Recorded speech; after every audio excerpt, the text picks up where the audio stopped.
All right, we're live. So, good morning, everyone. Thank you for your participation and your interest. My name is Michael Steinberger. I am founder and CEO of Jewish Heritage Alliance, a platform dedicated to promoting the story of Sepharad, the Jews of the Iberian Peninsula, nowadays Spain and Portugal. This is the third of a series of live interviews we are bringing you this week, featuring a stellar lineup of people with intimate knowledge and connection to the saga of Sepharad. I would like to thank and acknowledge Hope Network for partnering with us on these interview series. Our special guest this morning is Ginny Milgram. Born a Roman Catholic in Havana, Cuba, Ginny will share with us her fascinating journey back to her Jewish roots, tracing her crypto-Jewish heritage 22 generations back to 1405. So good morning, Ginny. Welcome. Good We want to hear morning, your Michael. story. It's great to be here. Here you are in some beautiful palm-laden thing, and I am in a village in Spain, virtually. Okay, so I read your book, My 15 Grandmothers. I found it fascinating to the best of your abilities. Considering that many of the people with us today have not met you, take us through your journey. Absolutely, I will. I was born in Havana, Cuba, and my family moved to Miami when I was 4. So this was a Roman Catholic family from Spanish ancestors. So my grandparents had moved to Cuba in 1920. So this wasn't one of those old established Cuban families. This is a family that was one generation in Cuba. And my maternal grandparents were first cousins, and we all moved together to Miami. Being good Catholics, I was put in the best elementary schools known to man, Catholic schools. There were not that many Cubans here at the time when we came, right at the very beginning, but from a very young age, and I'll say the age of 6, I started feeling that I was not really a part of the people that I was surrounded by. I cannot pinpoint the feeling, except to tell you that everyone that comes to me nowadays saying that they feel that they have these Jewish roots had the exact same feeling. And if you haven't had it, it's very difficult to explain, but it's kind of a feeling of not belonging.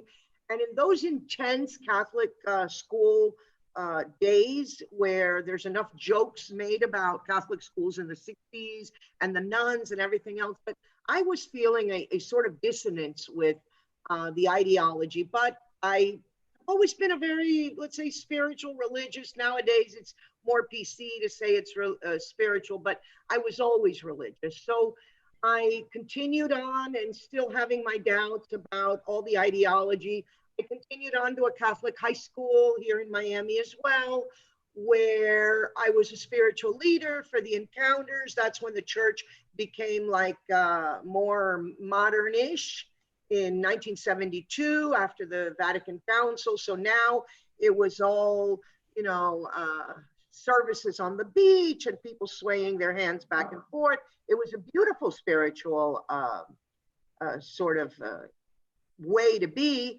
But I was still with that, oh my gosh, something's wrong, and my soul just kept tearing at me.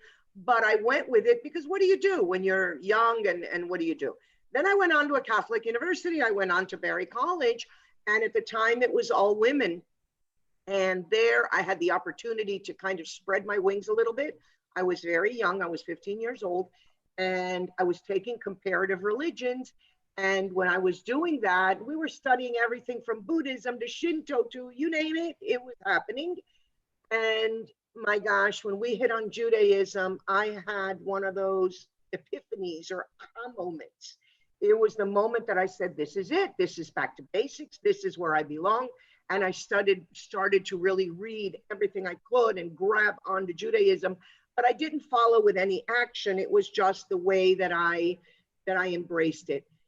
Then all of a sudden, I got married extremely young, and I had 2 children. So now I was a young married woman working in my dad's company and not really able to do anything and start to, let's say, when you're young and a mom, you're not into looking into your past. So I did nothing about it until I reached about the age of 28, 29. And that's when I just couldn't do that anymore. My kids were baptized, they had communion, they were being taken to Catholic schools.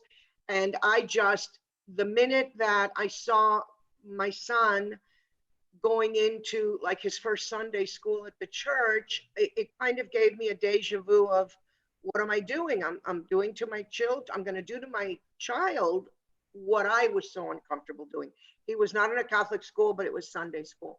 So I immediately started going back to study everything about Judaism, books and books and books and books, and they were hiding under my bed. I felt like I was hiding pornography, for crying out loud. It was like, how to be a Jew, what is a Jew, how do you become a Jew, the Jewish holidays, you know, my sister is a Jew, and you name the book, it was under my bed.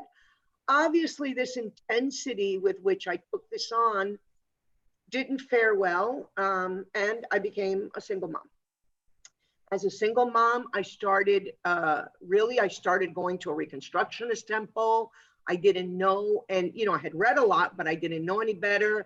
Then I stayed there for about a year. I moved on to a Reform temple. Then I moved on to a conservative synagogue. I didn't stay there long. And I started causing such a ruckus in the family.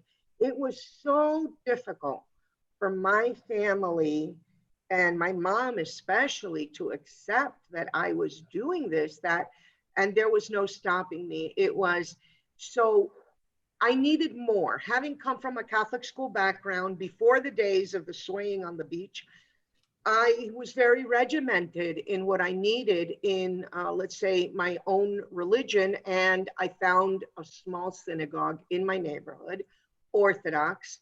And I said, oh my gosh, I'm home. For many reasons, all that swaying and singing that was going on, let's say at the Reconstructionist, it wasn't enough from what I had read. So I decided that to really come home, let's say, or come back to Judaism or convert to Judaism, I needed to do it the Orthodox way. Little did I understand that it would be a 5.5-year process of conversion, a very painful process, I must tell you. And, you know, I really get pretty exhausted when I talk about my personal story because I give it from my heart. My family wasn't really talking to me. My friends from before weren't talking to me. The friends that I had made in the Reconstructionists, when I went Reform, they weren't talking to me. When I went from Reform to Conservative, they weren't talking to me. Now, when I went to Orthodox, no one was talking to me. So it was very lonely. I was with my children. My son was 15, my daughter was 3. And I was forging ahead to do this and trying as best as possible to make my life, you know, I was still working with Dad and he was okay with me, but in the privacy of our offices, everyone else had kind of skedaddled. And it was a very long 5 years. Finally, I converted, and it was really the happiest moment of my life. My soul had aligned with my, let's say, my person. It took me a very long time to have people in the synagogue come to me, talk to me. No one was really extending a hand. It's something that we'll talk about later, how difficult it is for someone like me. And I'm not in some faraway country in Honduras or in Costa Rica. I am in Miami, Florida. After a while, because it's who I am, I became very active, sisterhood president, treasurer of the synagogue. But a person without this kind of intensity or drive that I have would probably just have sat in the back shyly with no one really reaching out. So I started my Jewish life as a convert, and very happily so. A couple of years later, I met my husband, Michael, who comes from a long dynasty of Hasidic family and came from the ghetto in Antwerp. And his family all lived in Israel, everyone Hasidic. And this is from the Rizhiner Rebbe. So he comes from a long line of Rebbes and family. And I didn't know that when I met him. And I certainly didn't know what the implications of that would be for me, we fell in love. He was Jewish, I was Jewish. Let's go. And I did get the first implications of that when they all flew into Miami for the wedding. And I'm like, hey, because they were really, really, really, really not modern Orthodox. So it was a family that I've now been in with 30 years and very loved. They took me to Rebbe's, and I've met everyone in the family. And obviously, I'm very close to the family. So life went along this way. Michael integrated into my life. My son had since moved out of the house. My daughter was 8 or 9. And I began this in my home, having an Orthodox home very near to the synagogue where I am now, a Young Israel. And I'm still at the same synagogue I was then. It's been a very long journey with this synagogue, and I've been very happy with everyone there. We made a lot of friends. We integrated. However, you know, always a convert. And then one day my maternal grandmother dies on a Friday morning. I'm Sabbath observant, I'm Orthodox. And my mom tells me we have to bury her within hours. I'm like, por Dios, Mom, you are Cuban, you are Catholic, bury her on Monday. You know, I observe the Sabbath. Please don't put me through this. I mean, no, in our family, we have to bury before 24 hours. And I was stunned at this. My rabbi gave me a million ways that I could get around this, but all of them included spending the night in the funeral home, something that I didn't really want to do. So I stayed home, and of course, my mom, it was even harder for her. I look back and I look at how hard it was for me, the relationship with Mom. By the way, Mom is still alive. She's 92 with Alzheimer's. But I look back at my relationship with Mom and how much pain I had, that I had been, let's use the word, shunned. On the other hand, I never until recently started looking at how did she feel about what in other words, what was her take on it, and how much pain I must have caused her from having stepped away from, let's say, the path that my family had set me on. So I didn't go to the funeral. And the day after the funeral, my mom showed up at my house. I had gone to shul. All my friends were in the house with me. And Mom showed up with a little box and said, your grandmother wanted this to give to you on the day of her death. And my grandmother knew I had converted. I mean, she knew the whole thing. I was very close to her. She kept telling me that it was so dangerous. She just said, so dangerous what you're doing. And I thought she meant it was dangerous for my soul, because that's a Catholic thing, right? And later I realized, much later, that I think my grandma was trying to tell me that it was so dangerous to be a Jew.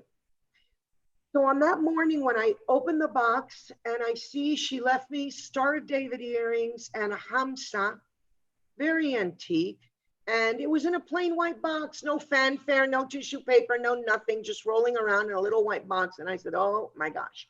My grandmother and grandfather were first cousins. My grandmother had taught me a lot of customs as I was growing up, always in the kitchen. We were 5 grandchildren, 4 granddaughters and 1 grandson. And she did not teach these customs to anybody else, just to me. She taught me to check for blood in the eggs, never to put them directly into a recipe. She taught me to take a little bit of dough and throw it in the back of the oven when you made more than 5 pounds or 2.5 kilos of flour without a blessing. This is something that Jewish women do whenever they make a recipe with more than 5 pounds of flour. You take a little bit of dough, like a tithe, and then you say a blessing.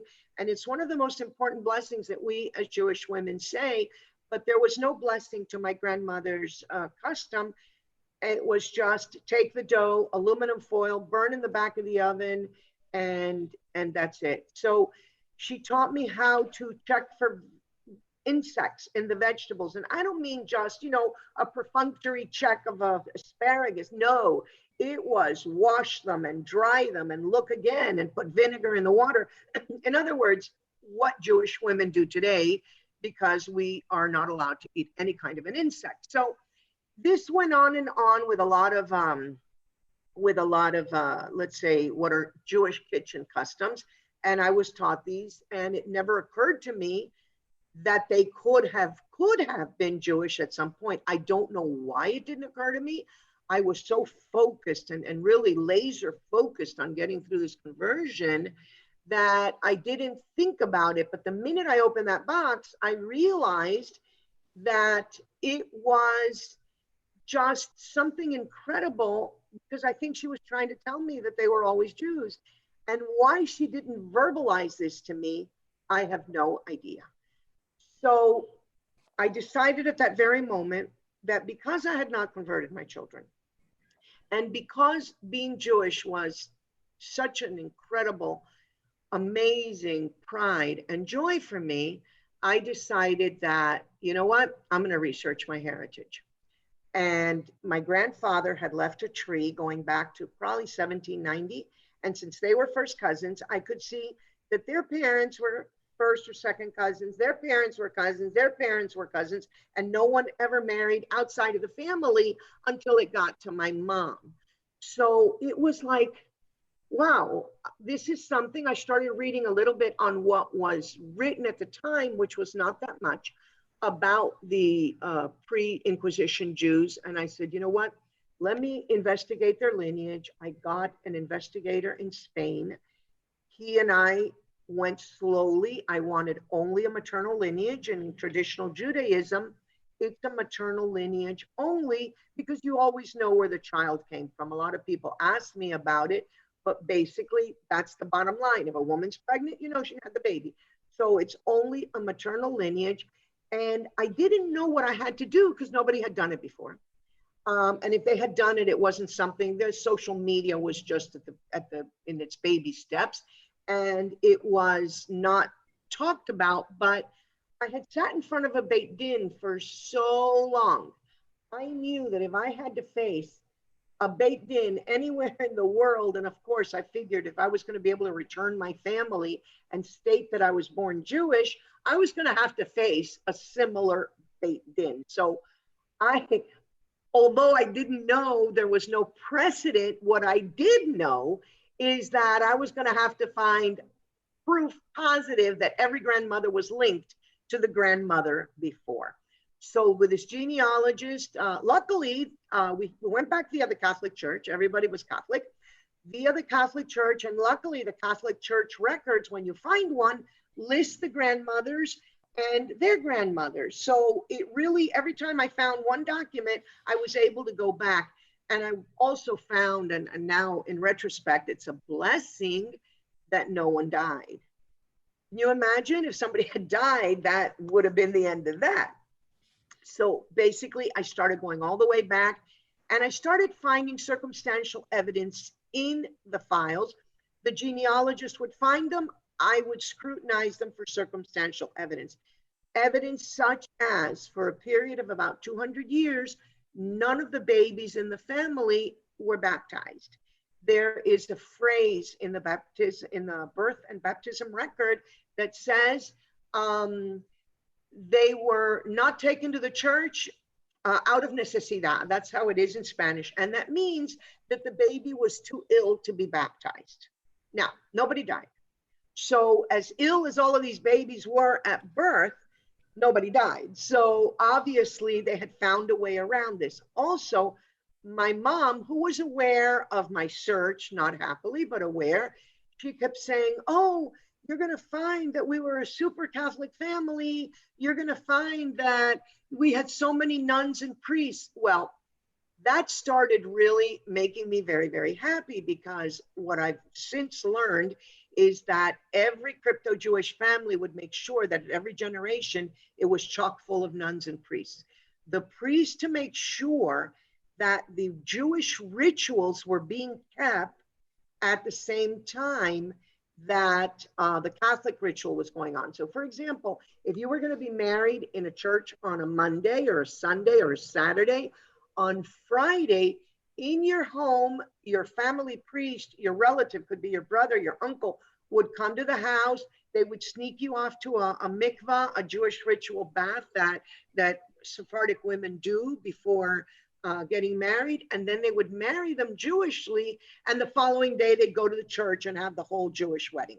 So there was all of this ritual stuff that was happening underground, and I was able to find not just priests, so mom was right, a lot of priests. And why the nuns were important as well is that a lot of the children were taken off to these convents and hidden.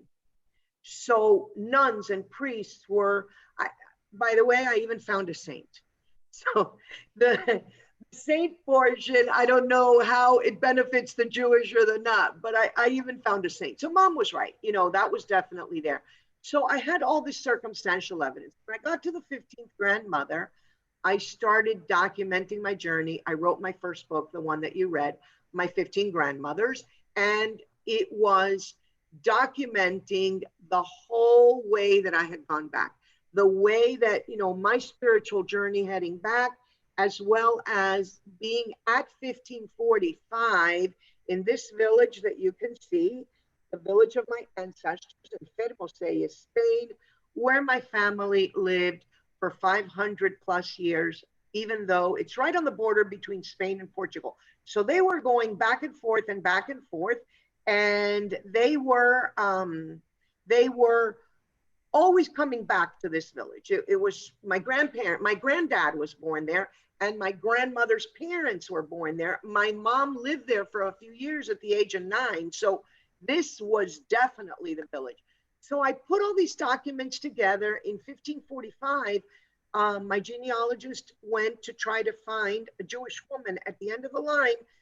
And there was a woman who, her mother-in-law, sister-in-law, I'm not exactly sure what it was, but it was a tenuous relationship, had been burned in the Inquisition for being a Jew. I thought that with the circumstantial evidence, the unbroken maternal lineage, everything that I had found to date, I thought, okay, that's enough. And I carried all my papers and I went back to the Beit Din in Israel. Not back, I went to the Beit Din in Israel and I sat with them, boxes of papers, and the rabbi looked at all my things and he was careful and he spoke Spanish and he was looking. And I had documented that the names at every generation of every, not there I did do the husbands, the wives, the children, aunts and uncles. I documented that every single name had been used by a Jew at some time in history. I had 8,087 names. I went with so much paperwork that you cannot imagine what was in, you know, those office boxes okay, I went with boxes. So I'm sitting there with this rabbi in this little office and he's looking and he's looking and he's pulling up books and he's looking on the internet and he said, you know, the last names on your tree, we're talking 1545, the last names on your tree, Santos and Govea, these are definitely very strong names that were Jewish, and you've done an incredible job, and you know, Mazal Tov. However, I need you to prove to me that there are Jews at the end of that line, because this maybe mother-in-law, sister-in-law, aunt, it's not enough. I need to know that your last grandmother, Catalina Ramirez, P.S. was her name. I need to know that your last grandmother had a Jewish mother. She, not maybe, because they married Jews, no maybes here. You need to prove, you need to prove that she had a Jewish grandmother. And he said, you need to go back to that village where everybody lived, and there's nothing on the internet, nothing in history books, nothing that it had a Jewish past. And Jews don't live alone. So on top of that, I need you to go back to that village and prove to me that there was a Jewish history there. And then we'll talk about it. I had gone to another rabbi before him that had given a decree that all the Jews that were in Mallorca, which is an island, and were Chuetas, because in Spain they were crypto Jews. It used to be Marranos. We don't use that anymore. But the Chuetas in Mallorca is what they were called. And chueta means like a chuleta, which is a pork chop. So this rabbi had gone to Mallorca and had said that all of the crypto Jews that came from Mallorca were Jews without having to convert, without anything, because they were isolated in an island. So before I went to the head of the Beit Din, I took all my stuff. He didn't speak English, it was only Yiddish. So At the time, I went with my husband. We took all the papers, and he's looking, and you know, he didn't even really just the final thing of the paper, but he said, "Look, my husband argued Talmud over there with him, right? I mean, it was this whole discussion about bringing back the family because that's what I wanted to do, bring back the family." He kept saying that halachically, by Jewish law, I was a Jew. What more did I want? I was salt. He couldn't make salt into salt. So it was really very discouraging at that first onset with the visit with this rabbi because it had taken forever to make the appointment. He had so many people waiting in line to see him. We met with him and his son. He had done it for the Jews of Mallorca. Maybe it was 2013, something like that. I'm not sure of the date. He had done it for the Jews of Mallorca because it was a closed population. But there was no way that he was even going to take a look at this. And that's when I moved on to this other Beit Din. I wasn't giving up because, first of all, this search began initially for my children. By now, my children were so grown up, and honestly, they didn't care. So then it became about just kind of proving to myself that I wasn't crazy. I'm not saying I'm not. I'm just saying that it wasn't about that. Just to prove to myself that all those feelings, all that had been happening as I was growing up, that wasn't something that I wanted to prove that those feelings were real. And number three, and very much more powerful in today's society, I started blogging on social media about my journey. Now, because of that, people were flocking to me. Please, I want to know if you can do it. I want to do it also. Can you help me? Can you help me? Can you help me? And the emails started growing to a couple of hundred a month. So it became very, very difficult to not move along because there were so many people waiting for this answer. So basically it continued, and I left Israel very dejected. I didn't blog on social media for a little while. And my husband said to me, "You do realize that we're going to have to get on a plane and go to that village, right?"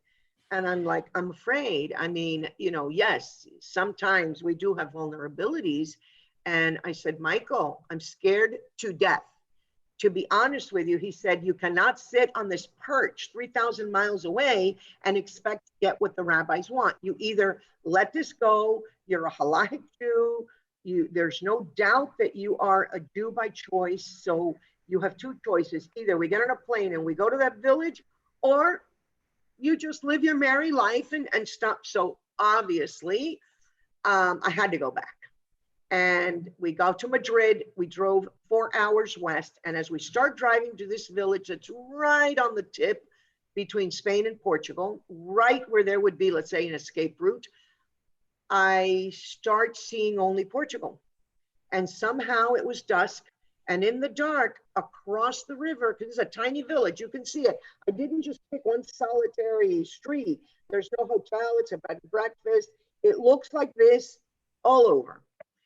So I started seeing only Portugal and the twinkling lights on the other side of the river. And I say, "Oh my gosh, my family must have gotten caught in Portugal." Because it's not logical. It was too strong. There was all of this evidence. There was all of the priests and nuns. There was all these babies that didn't get baptized. There was other evidence in the records. There's a lot of small clues. I write about that in my second book. A lot of small clues that I saw going forward. And I said, no. So I immediately got to the bed and breakfast. I opened up my computer. I found a partial listing of Inquisition archives in Portugal. And within minutes, if not 20 minutes, I had already found 45 women attached to my Catalina Ramirez that were burned for being Jews, burned at the stake. And that moment was the aha moment, because I didn't know how I was going to get that. I mean, my genealogist had already been at it, right? So he's the best. This Fernando is the best in Spain. And you know, I was stunned. However, my job was to prove that there were Jews living in this village. Mind you, I have been in business and a chemist and in the pharmaceutical all my life with my dad. I have never been a historian. I almost failed history in high school, you know, and all of a sudden I have to like become this historian. Give me a break. But I had come too far. I knew that I couldn't just take that and go back to the Beit Din. It was half of my homework, but it wasn't my full homework. So, oh my gosh. Okay. In the morning, I set off and I'm talking and anybody that knows the different levels of Spanish knows that the Spanish from Spain is this like the king of it all. And the Cuban Spanish is like, you know, a slang twang. So here I am going through the village, holding my family tree in my hand, speaking my Cuban Spanish, asking about the Jews of the village. And it was, oh, there were never any Jews here. There were never any Jews here. It's only Visigoths and Moors, and there was never anybody here that was Jewish. I'm like, I don't need to hear this, but the historian at the church might know. So I schlep, to use my Yiddish, I schlep over to the church. I'm standing there with a woman who had the exact same last name as my grandfather, a compound last name, Ramus. And here I am asking her about the Jews. There were never any Jews there. Never a Jew here. And I'm like, I know there were. I know there were because I am certain that my family were Jews. They were living right across the river when the Inquisition caught them, and they lived here for 500 years. So put the pieces together, but it wasn't enough for me to go back to the Beit Din. So finally, she kept asking me the names in the family, and I'm going through pages and pages. It was folded up like a book, my family tree. And every Hispanic name that you can find, Menendez, Gutierrez, Ramirez, Alvarez, blah, blah, blah, blah, blah, blah, blah, blah, blah. And I'm turning pages and she's shaking her head no. By now, 2 hours had passed. You know, I was trembling at the door of that church because if she let me go, that was it. Where was I going to go? I mean, she was it. And then I remembered that my grandfather, in a spidery handwriting, had written at the top of the family tree, "Nos decían los bollicos." They called us bollico. I have since learned that in Ladino, bollico means little bread. And bollicos could be a name for bakers or whatever, but I blurted it out. It was like divine intervention because I had not seen that family tree in years. It had taken me many years to get to that point. And I said, they called us los bollicos. And she's like, oh, let me take you to see the synagogue tomorrow. And I'm like, really, lady? I wanted to take this massive family tree and bop her over the head because I mean, I was schwitzing it out. I was standing there. Michael was walking around somewhere and I was like, you know, oh my gosh, fine. Next morning we go to a place and just down the street and she's telling me that the arch is the original arch. It's the oral tradition. We go inside. The lady had lived there in her 80s. She had lived there for many years. She redid the whole thing, but oral tradition had it that the rabbi lived on the 3rd floor. Beautiful view. Absolutely beautiful view of the whole river going to Portugal. And there was nothing. There was nothing I could get my hands on. I couldn't go back to the Beit Din. I knew it. You know, this arch, they say, used to be the synagogue. Who is they and why? And I mean, I knew it. I knew enough to know that that wasn't enough. And I was really desperate. And I'm 3,000 miles away from home and I'm coming out. And I see a door leading to like a garage. And I said, can I go in the garage? No, we've never redone it. It's like almost medieval. I said, oh my gosh, have me at it. No. And even as I was doing it, I was feeling like the ugly American. Even as I was doing it, I'm bursting in this woman's house. I open the door to old garage and there's a baby gate around a hole in the floor. And even as she's telling me no, in her home, I'm removing the baby gate. And I said, what do you have down here? Oh, it's where I keep my hams and my wine. I said, perfect. And I please see it. I guess, sure. So she turns on a light and there's 7 steps. And now I'm standing in a rectangular room with a huge spout at the end. And the spout is, this is a village that's built on a granite mountain. And this spout, I went to touch it, was soft as butter, like water had flowed. And I realized I'm standing in the mikvah of this edifice. And I started taking pictures. These pictures, by the way, a lot of the pictures of what I'm talking about are on my website, geniamilgram.com. You can just go in there and see the pictures. So I come out of there and I thank her profusely and I leave. And again, I'm not a maven. I'm not a specialist on mikvahs, ritual baths, Jewish ritual baths. But then I found a younger woman who asked me, she was a guide, and she said, tell me what you're looking for. So I'm running around and I'm showing her my iPhone. This is the Hebrew alphabet. This is a candelabra. This is a menorah, and just a whole, this is a Star of David. These are a whole bunch of like Jewish symbols. And she's taking me around and I'm taking pictures, and she shows me another ritual bath. It's like in the middle of the street with 7 steps going down, crystalline water. That's also on my website. And I'm taking pictures and pictures and pictures and pictures, and nothing is making much sense to me. Again, I'm not a historian. And I come home to Miami. I take all of these files of pictures. I'm sending them all over the world to Notre Dame, Badilan, Oxford, Biblical Archaeology Review, you name it. They went to about 100 places. And I only had one fellow answer from the north of the Galilee. And he was an archaeologist and a tour guide. And he said, you need to see those etchings with the sun of 2 o'clock. I'm like, whoa, I'm in Miami. I promised my husband we wouldn't go back. By the way, we've been back about 46 times since. But I promised my husband we wouldn't go back. And now he's telling me I have to go back with the sun of 2 o'clock. Are you for real? So I waited and nobody else answered. I got regrets. I don't really know, I don't really know what to say, but I don't know. And I said, Michael, we have to go back and see this with the sun of 2 o'clock. So like, are you nuts? Again, my whole life, people questioning me if I'm nuts, right? So this time I stop in Madrid. I get 2 of the most famous historians that have been discovering this type of thing all over Spain and Portugal. I get a video crew, and we all go 4 hours down to this village again.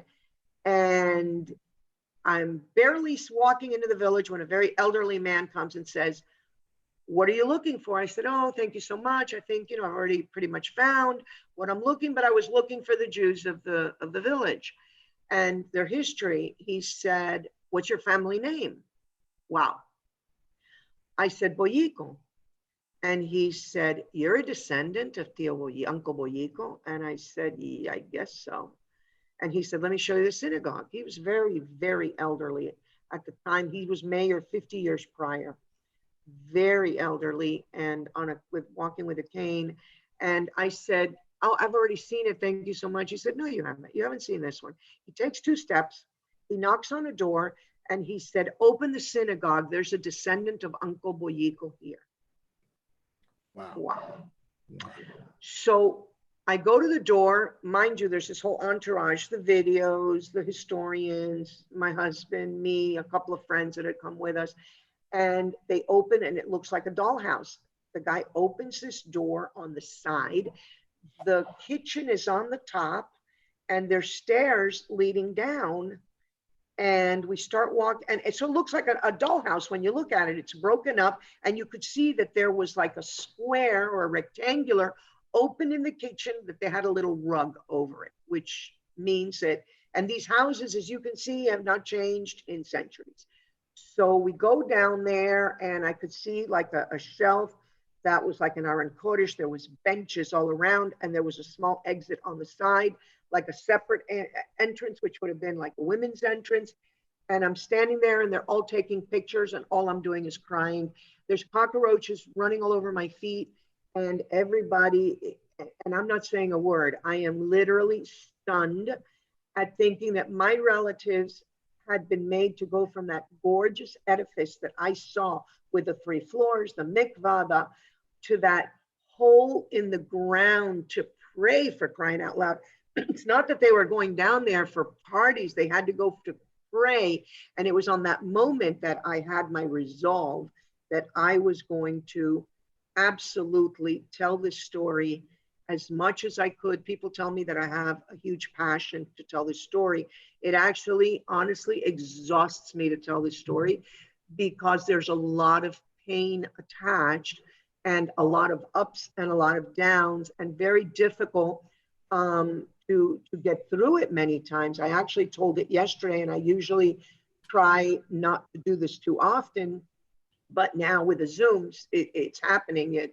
I used to go and fly somewhere to tell the story. Now I'm constantly Zooming. So I leave. I find that a lot of the pictures that I couldn't see before, with the sun of 2 o'clock on the side of one of the churches, I find that it actually says the name of God, Yud Hey, Vav Hey, in the shape of like a menorah on top of a cross, like on top of the 13 tribes of Israel, symbolically in little balls in the concrete.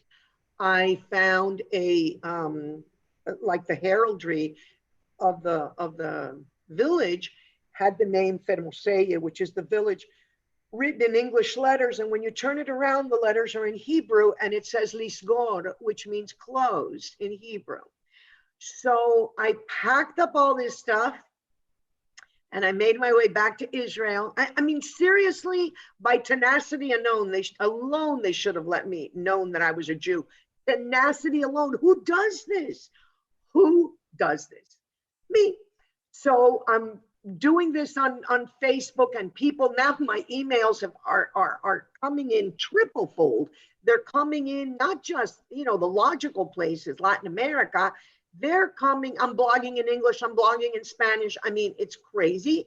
And they're coming in from Hawaii. There used to be a huge Sephardic community there. People that had been in the Inquisition in Macau, in the Philippines, they're contacting me. Philippines, Pakistan, Australia. I mean, as far as this diaspora went, please help me, please help me, please help me.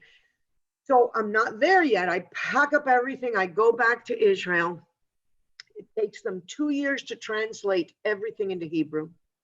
I finally get a letter back stating from the Beit Din Gadol, the large rabbinical court in Israel, stating that God had brought me to this place in a very roundabout way, and that no one could ever question that I was born Jewish, that all my ascendants and all my descendants would be Jewish, are Jewish, and that there is no question that I am a born Jew.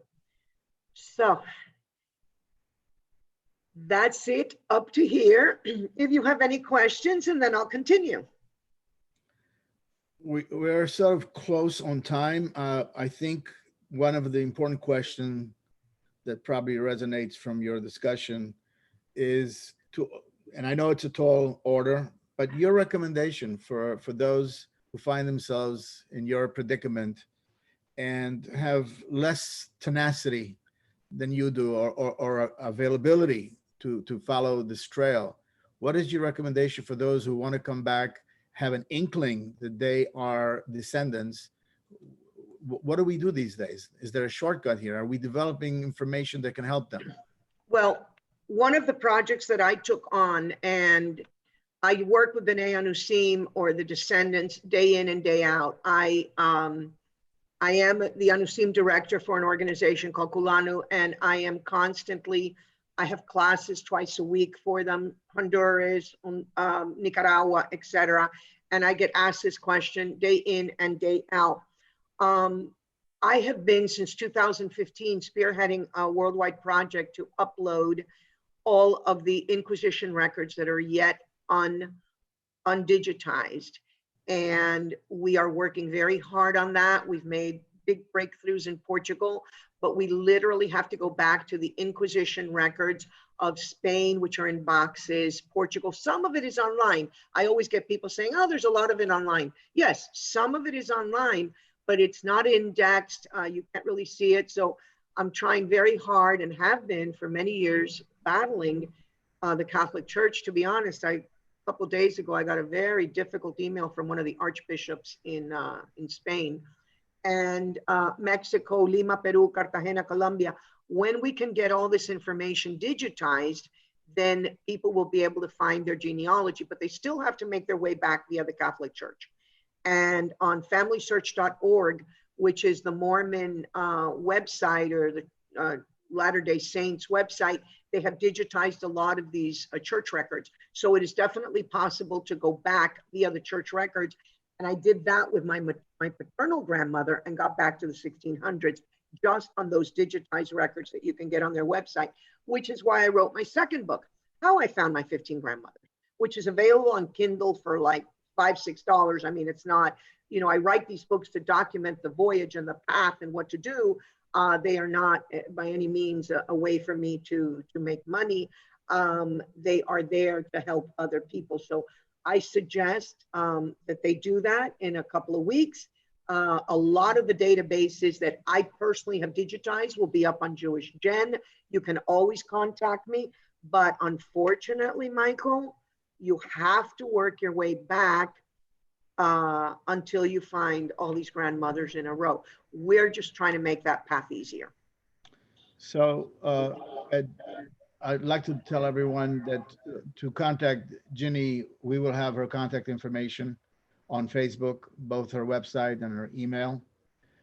We've kind of run out of time for this particular interview. So thank you, Ginny, for My pleasure. sharing your amazing journey with us.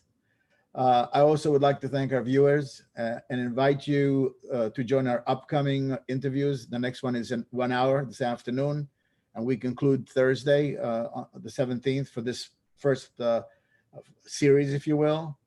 We'll have many other informative webinars, including with Ginny. And so we invite you to follow us on social media, Facebook, Instagram, and on our website.